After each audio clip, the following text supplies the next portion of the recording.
ઓમ ગણેશ હર હર મહાદેવ। આ ગુરુવાર એટલે કે 10 જુલાઈ ગુરુવારે ગુરુ પૂર્ણિમા છે, વ્યાસ પૂર્ણિમા છે। તો સર્વપ્રથમ તો તમને બધાને મારા તરફથી વ્યાસ પૂર્ણિમા ગુરુ પૂર્ણિમાની ખૂબ સારી શુભકામનાઓ।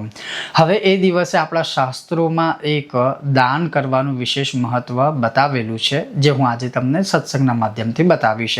જો તમને આ સત્સંગ વિશે વિડીયો પસંદ આવે તો લાઈક કરજો, શેર કરજો, ચેનલ પર નવા હોય તો સબસ્ક્રાઈબ કરજો। ચાલો સત્સંગ શરૂ કરીએ।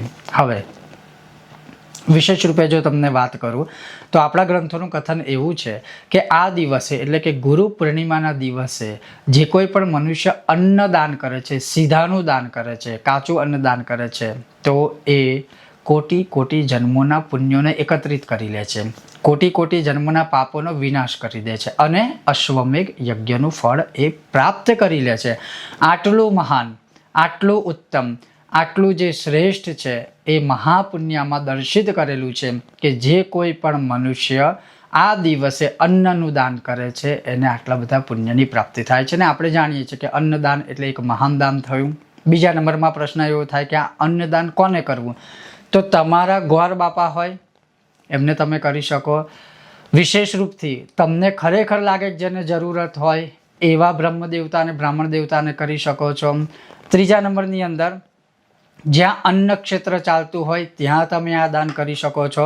ચોથા નંબરમાં કોઈ મંદિરમાં કે જ્યાં આ અન્નનો પ્રયોગ થતો હોય, લોકોને ભોજન તરીકે જમાડવામાં, તમે ત્યાં પણ દાન કરી શકો છો। તો કોને દાન કરવું, ક્યારે દાન કરવું અને કેટલું દાન કરવું એ તમે દેશકાળ પ્રમાણે ને તમારી પરિસ્થિતિ અનુસાર આચરણ કરી શકો। કેમ?